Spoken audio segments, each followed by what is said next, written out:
Dia sap dengan aku sekali trigger. Aku sampai aku hempas, lepas tu cakap kertas lah, bil-bil banyak kan. Lepas tu ada macam token kecil tau. Buat dah sini. Mio Al-Faizal bin Zainal Abidin. Anak nombor 2 daripada 5 orang adik-beradik. So ada seorang kakak dengan 3 orang adik bawah.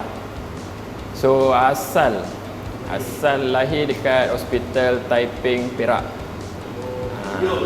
Yo, macam. Tapi tak pernah duduk Perak, tak pernah. Lepas tu tahun 92 tak silap pindah Shah Alam. Umur 2-3 tahun? 92. Aku lahir tahun 89. Alamak, kantai umur lah. Sekolah Kebangsaan Taman Alam Megah. So lepas tu naik sekolah menengah, lepas IPSR, result Alhamdulillah okey. So masuk asrama penuh SBP, pergi kat Kuala Kangsar, MCKK. Habis PM aku sambung dekat Unit 10. Unit 10 ni pun Bangi setahun. Lepas tu aku pindah Muazzam Pahang. Bangi aku ambil course Foundation Mechanical Engineering. Setahun. Itu pun ada cerita lah. Okay. So ada masa final sem tu, ada seorang budak kantoi curi paper final exam. So exam tu postpone. Aku ingat paper fizik. Buka next sem tu hari kedua ke hari ketiga, dengan study apa tak, tulis nama je. Jawab sikit-sikit, confirm fail paper tu. Memang ramai fail kan tu, ramai. Aku paling tak suka account. Aku cakap aku tak akan ambil, aku tak akan belajar account ni. So aku ingat sebab masa kelas KH tu, kadang biasalah, kadang terlelap kan. So bila last kelas tu, hujung kelas tu, cikgu akan tanya soalan tau. Nama cikgu Sabri, cikgu KH. So mana yang tidur ni, okey, dah habis hujung-hujung kelas tu, semua kena bangun. Dia tanya soalan. Siapa tak boleh jawab, buku teks tu dia lipat 2. Boom. Buku teks tebal, dia lipat 2 bagi tebal lagi. Boom. Siapa tak boleh jawab, kena. Aku ingat masa dia tanya pasal account lah. Tu aku cakap, aku takkan ambil lah account ni. Memang takkan ambil. So sekali pop-up, aku ambil degree account. Aku ambil tukar foundation account. So habis foundation, sambung degree account. Alhamdulillah habis degree, aku try dia ada practical apa semua kan. Habis practical dekat audit firm Ernst & Young. Dia ada best dia audit ni, kau boleh pergi tengok bisnes orang. Kau boleh tengok semua benda. Kau tengok dia punya financial statement detail, apa dia punya segala benda lah.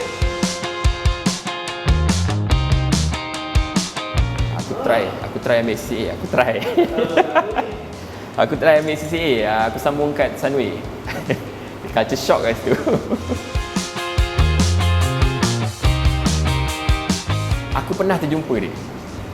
Aku tengok macam bukan kot. Aku masa tu dia dekat macam foyer kan, macam ramai student tu. Aku nampak asal macam kenal macam ni Lofa, bukan kot.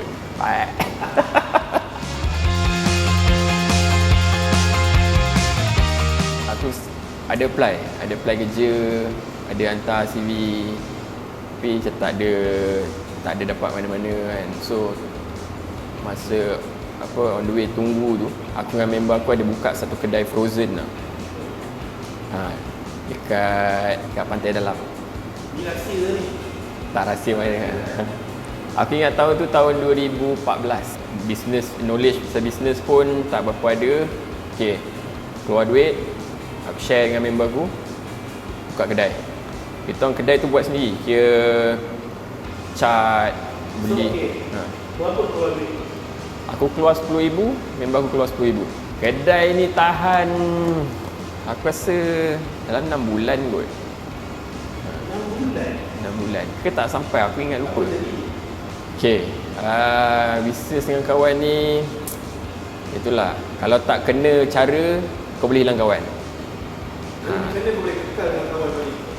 Sebab satu, aku kenal dengan dia, kita orang sama sekolah. Daripada form 1, Dia kecil lah. form 1 lah, nak kata kecil sangat, tak 12 kecil. tahun kecil. Okay lah, lebih kecil lah kan. Kau nak buat bisnes dengan partner kau tu, kena ada mindset bisnes. So kalau, then kalau tak ada, berat sikit lah. Kopok Leko, so aku terfikir nak buat kios tau. So buka kios Kopok Leko. So dah survey, aku pergi komplek PKN Shah Alam. Lepas aku masuk Keropok House, baru ada Royal Leko.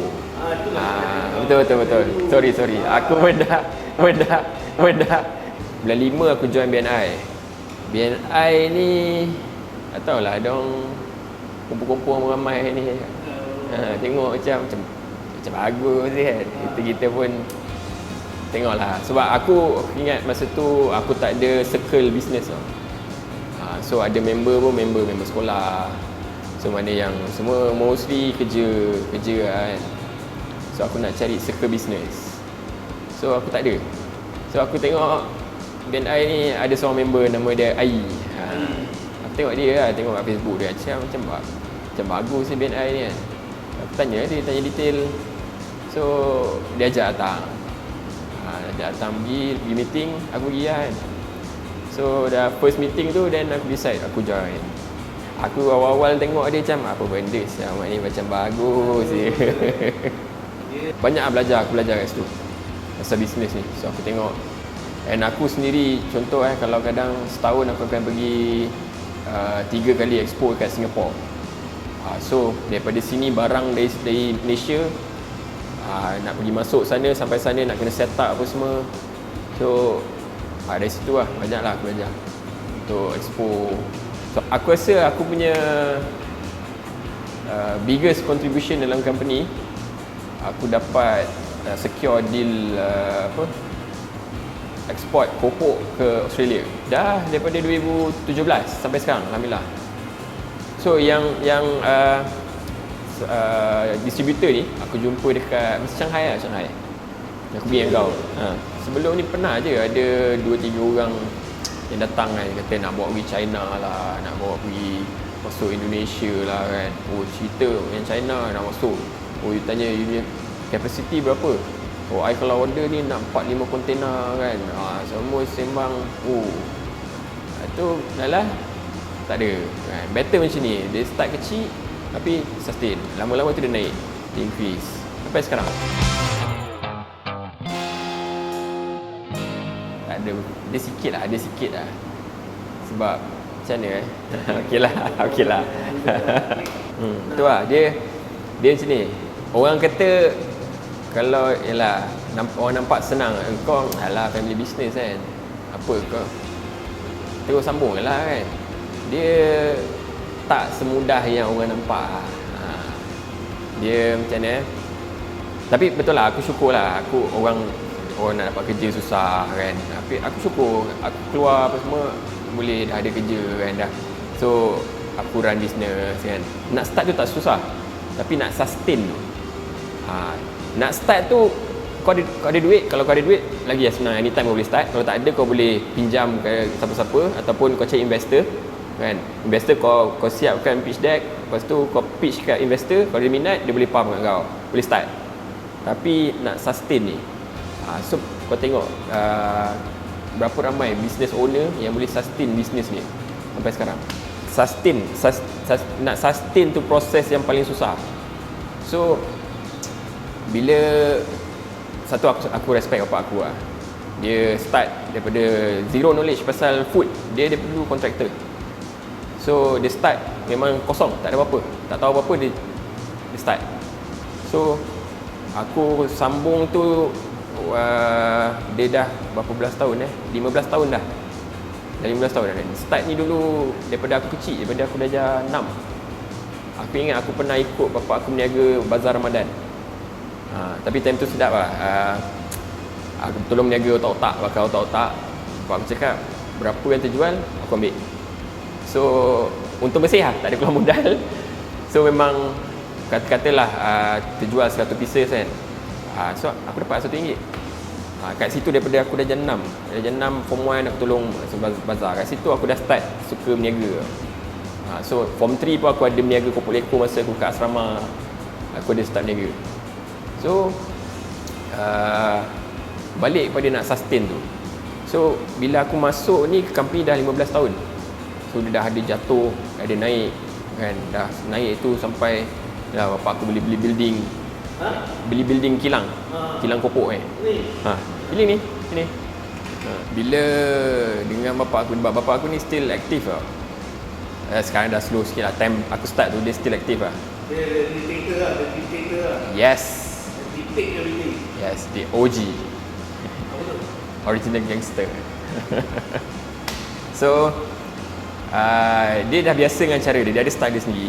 15 tahun dia run Kopok House. So bila first aku masuk, aku tengok account kan. So apa yang dia maintain tu sebenarnya okey lah, tak salah, cuma orang dah tak guna. So contoh account dia guna cash flow basis tau. So dia maintain style cash flow basis, tapi sekarang orang dah tak guna cash flow basis, orang guna accrual basis. Accrual basis. Accrual. So aku try nak tukar benda tu. Kat situ pun dah jadi isu tau. Dah bertekak lah. Aku cakap sebab aku nak tukar tu untuk nak orang kata tambah baik lah kan. So dia nak maintain dengan cara dia ni. Pernah tukar sekali tu, dah agree ni kat meeting kan dengan staff, ada 2 orang staff. Okay, dah agree dah meeting. Okay, sekarang start pada financial yang baru, tukar kan. Okay, tahan dalam 2-3 bulan, pak, bila tu dah balik pada asal balik. So bila aku tanya yang staff ni, cakap, kak, ni dah macam balik asal. Oh, ni bos minta dia nak macam dulu. Kat situ pun dah ada konflik lah. So pernah kira bertekak, yelah bertekak tu satu lah. Itu memang aku ada bertekak masa tu sampai tak bercakap kan. So aku nak ya time tu pun kita konon pandai lah kan. Kononnya kan. So bincang balik lah kan. Kata ni okay, tukar balik kan. Yang kesiannya staff lah. Kejap nak macam ni, kejap tukar balik lama, tukar balik kan. So tu satu. So kadang adalah benda-benda yang tak kena dengan aku punya gaya, aku punya style, tak ngam dengan dia, rasa tu tak okey kan. Tapi satu aku ingat, dia paling pantang tengah buat kerja main phone. So bagi dia tekan phone tu is kau memang tak fokus buat kerja lah. Dia memang paling pantang. Dia nampak dia macam ada trigger dia. Aku ingat masa tu kat Expo Singapore. Masa tu aku okeylah tengah setup ni kan. So adalah orang yang message ni berkaitan kerja tau. So yang handle logistik Fama. So aku nak contact dengan orang Fama ni tau. Dia tanya nak barang apa semua kan. Lepas tu ada message dengan yang office punya, masa aku Singapore kan. So lepas tu ada customer, mostly memang kerja lah. Aku akan reply tu kalau kerja. So dia masa tu tak tahu lah, maybe tengah mood tak okay, tengah penat ke apa kan. So dia sound, dia cakap aku kan, dia tengah buat kerja janganlah main phone. Dia sub dengan aku sekali trigger kan. Oh, bertekak lah kat situ. Dia terus kan, terus naik lah. Dekat ais tu. Dah senyap tak bertegur pula. Dah berapa hari Singapore, 3-4 hari kan. Dah yalah, masa tu baru sampai tengah nak set up booth kan. So tu bagi dia, yalah, time dia belum lagi social media ni apa semua, WhatsApp ni semua, zaman dia mana ada kan. Time bapak aku, yalah, time dia buat bisnes kan, tak adalah orang contact, apa-apa call dia terus. Mana ada WhatsApp ni semua. So bagi dia tengok phone kau tak buat kerja. Oh, okay. Tu dia punya point lah. So aku argue lah benda tu. Kan? Lepas tu lama-lama baru dia macam okey lah. Dia ada face dia lah. Dalam awal-awal tu memang, tapi aku fikir benda tu macam mana positive side dia sebenarnya dia nak ada disiplin lah dalam diri. So buat something tu fokus. Cuma yelah aku benda tu urgent, aku reply tu urgent kan, memang bertekak. Lebih relax lah sekarang lagi sebab aku tapi tapi kadang-kadang ikut situation lah. Kalau katalah let's say memang tengah memang kata benda tu, contohlah aku buat kerja tengah memang betul-betul sibuk, memang kena ni kan, dia kadang-kadang ada juga gitu. Dia terus dia automatik. Time ada aku rasa aku tak nak kata aku baran. Tak serius aku ada kat kawan macam tu. Tapi aku ada dengan member punya ramah kan. Cakap dengan mak macam lebih kurang ke. Acak wah. Kejut kat hal. Tapi aku memang tak macam tu lah. Aku kalau tak ada, jelah macam cakap benda-benda yang trigger kan. Kadang awak dah tengah, contoh ada sekali aku kena ada payment lah, kena buat banyak lah. Memang banyak lah. So aku kena buat payment kan. Every month ada payment yang kena buat. So time tu banyak. So aku terlupa password online banking kan. Apa-apa ada block. So online banking aku kena block kan. Aku guna bank Islam. So kena block. Lepas tu aku contact lah orang person in charge kan. Nak tanya macam mana. Aku ada contact number pegawai bank Islam ni lah. Tanya dia kan. Masuk. Bapak aku masuk, tengok aku tengah ni, tengah tekan telefon kan. Bil dah bayar. Cakap bayarlah dulu. Kat situ dah meletup lagi. Aku ingat ada sekali tu aku memang time tu aku tak boleh control tau. Aku memang cakap macam mana ayat aku, tapi memang aku rasa aku ada hempas satu. Aku ada macam itu memang dah lepas itu memang dia trigger tau. Dia macam dah few times kan. So cakap aku sampai aku hempas. Lepas tu cakap kertas lah, bil-bil banyak kan. Lepas tu ada macam token kecil tau. Buat dah sini. Tapi lepas aku cakap tu aku keluar office. Tapi macam nyesal gila. Aku cakap apa benda tu tadi. Dia macam automatik tau. Benda-benda macam ni lah. Lepas tu kan dah betul ni kan senyap kan, tak bercakap 2-3 hari kan. Lepas tu kan mak aku lah orang tengah kan. Tu kadang bapak aku pun jenis, dia bukan jenis kata nak pujuk ke apa tak. Kan. Yelah kau rasa kau rebel dia, kau tak tahu. So salah satu challenge lah kau kerja dengan bapak sendiri tau. So bila dah sekarang ni banyaknya aku ikut je. Aku ikut apa bapak aku nak, aku ikut je. Aku tak kira, even though benda tu aku against aku punya yang apa yang aku tahu, macam awal-awal tu kita pun macam nak tunjuk pandai kan. Memang belaga lah. So aku fikir dalam lama ni tak apa. Aku fikir dia dalam satu bisnes ni dia kena, contoh macam kapal lah. Aku selalu ambil aku ada orang pernah cakap aku, dalam satu kapal ni kau boleh ada satu nahoda, satu kapten ni. Tak boleh ada dua. So kapten ni yang akan guide kapal ni nak ke mana, nak ke yalah arah dia, arah tuju dia kena ada seorang satu kepala. So bila ada dua kepala, seorang nak ke kiri, seorang nak ke kanan, tak ke mana. So aku fikir tak apa, selagi bapak aku dia nak aktif, dia ada apa dia nak say, aku ikut. So kat situ aku avoid aku gaduh dengan dia. So aku tak nak, sebab yalah aku pun bukan makin muda kan, ayah aku pun bukan makin muda kan.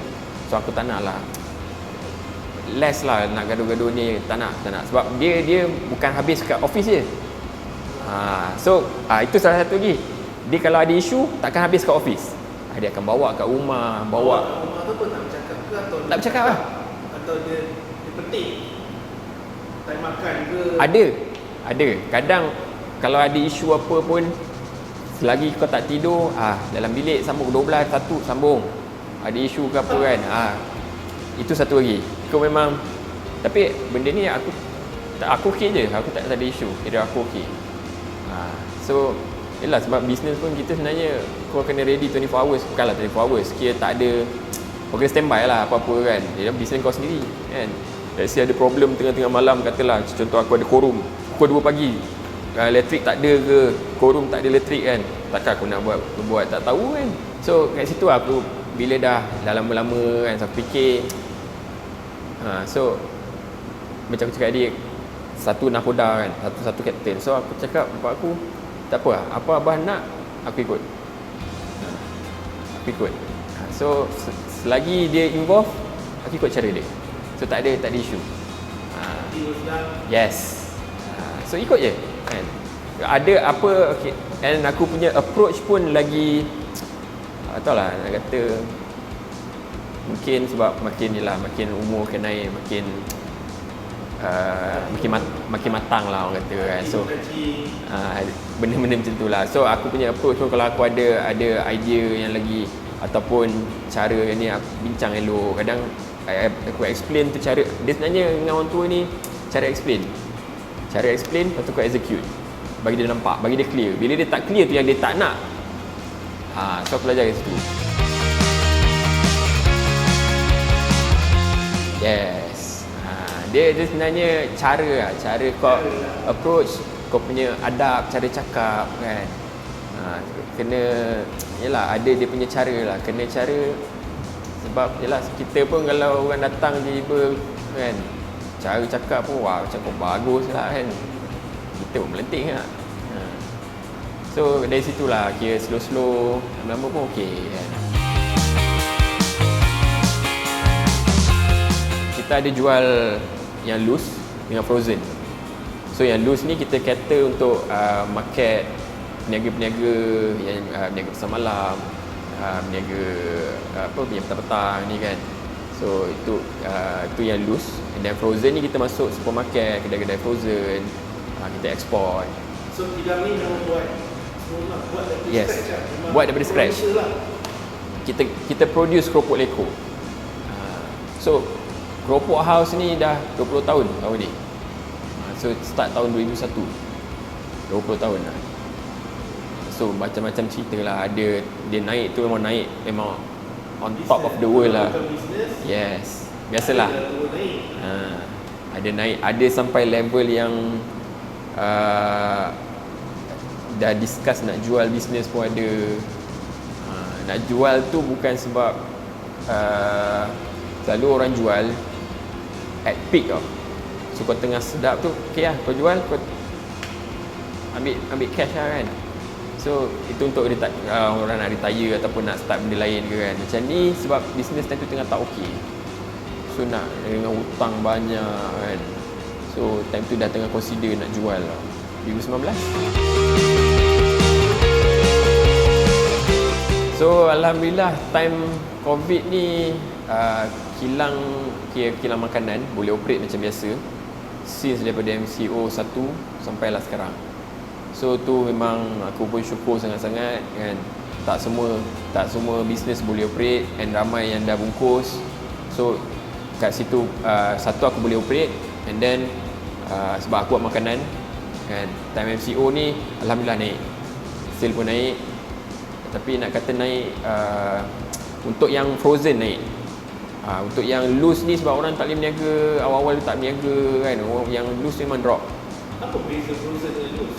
Frozen macam aku cakap, dia aku hantar kedai-kedai supermarket, dia ada pack dalam packaging. Yang loose ni dalam plastik bag besar, dia tak potong ni pun, panjang-panjang. So untuk orang berniaga. Itu tak sejuk? Tak. Buat hari yang sama, kita orang start kilang buat operation start 7.30. Buat, kadang customer datang ambil pagi dalam pukul 9, 10. petang dia berniaga, tu berniaga. Dia potong sendiri. Orang potong sendiri. So lepas tu pula masa MCO ada moratorium kan. So kat situ boleh bernafas lah.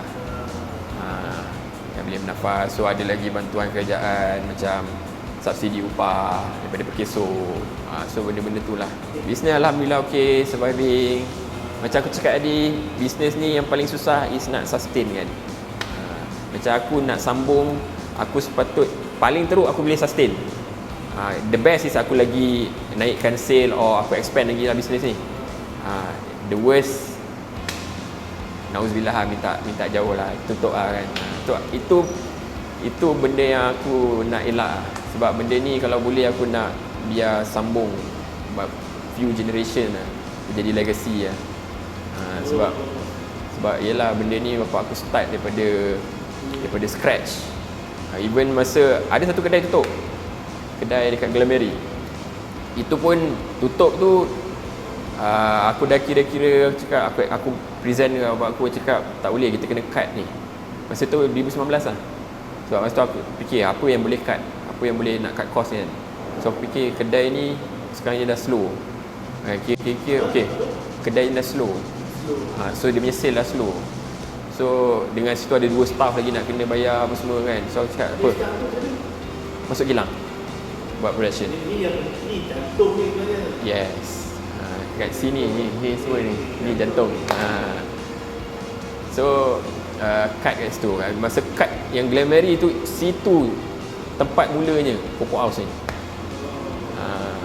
So kat situ nampak lah aku masa tutup tu, pergi dengan bapak aku kan, dia punya, yalah dia ada sentimental value kat situ. So nampak lah dia punya sedih kan. Tapi fikir kena, yalah dalam bisnes ni kita tak boleh emotional sangat. Bila kita emotional sangat, dia bawa kita tak ke mana. Kita akan stuck kat situ. Kalau terlalu emotional, bukan tak boleh, jangan terlalu over, nak meratap kan, kau tak boleh. Habis kalau kata tak jadi, okey, ambil lah maybe berapa, ambil masa sikit kan, tapi jangan sampai drag sampai setahun kau tak buat apa, kau meratap, tak boleh. Start buat baru, fokus balik apa yang depan kan. So kat situ lah aku nampak lah bapak aku lah sedih lah. Cakap apa, kalau tak ni dia lagi drag kan, silap habis semua kan. So kita cut slow. Okay, Keropok House ni dia punya produk kita ada 2 sebenarnya yang kita buat sendiri. Keropok leko, otak-otak gulung dengan sos kita buat sendiri lah. So 3 lah. So keropok ni dia lembut tau, rangup dan lembut. Bila biar ada garing sikit tapi dalam dia still lembut. Okay, itu satu. And then second, kita ada sijil halal. Sijil halal. So sijil halal ni lah paling penting. Untuk ini kira strength lah untuk setiap produk. And lagi satu, apa ni, cert yang kita ada is HACCP, HACCP. So ini strength Keropok House. Dalam Malaysia ni Keropok House je yang ada untuk keropok leko, Keropok House saja yang ada sijil HACCP ni. Dalam Malaysia. Satu-satunya kilang keropok yang ada sijil HACCP. So sijil HACCP ni untuk export market lah. So sekarang kita dah export pergi Singapore, Brunei, Australia. So Australia tu itulah sekarang ni Melbourne dengan Sydney. So kita target ada few places lagi. Tempat-tempat lain itulah insya-Allah COVID reda sikit dan kita sambung balik explore. Okey. Pada siapa yang nak cari extra income lah kan. Extra income boleh contact lah. Contact kat kita punya Facebook ataupun Instagram Keropok House.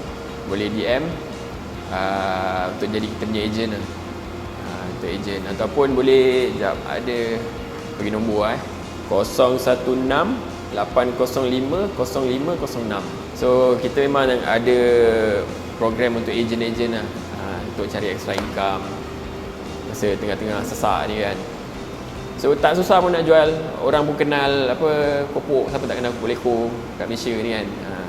So benda senang. Kita bagi marketing material, promote dalam grup Facebook, grup WhatsApp.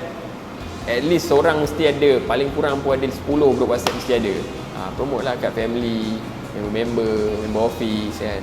Oh ni lupa, ni channel apa? Okay, apa untuk siapa yang nonton apa video ni, so dekat nama channel ni Wira Jaya Barat. Sekali lagi, Wira Jaya Barat. So tekan subscribe, tekan butang apa loceng kan. So nanti ada sebab video macam ni akan ada lagi banyak. So support lah sekali lagi Wira Jaya Barat, subscribe, tekan butang loceng. Right.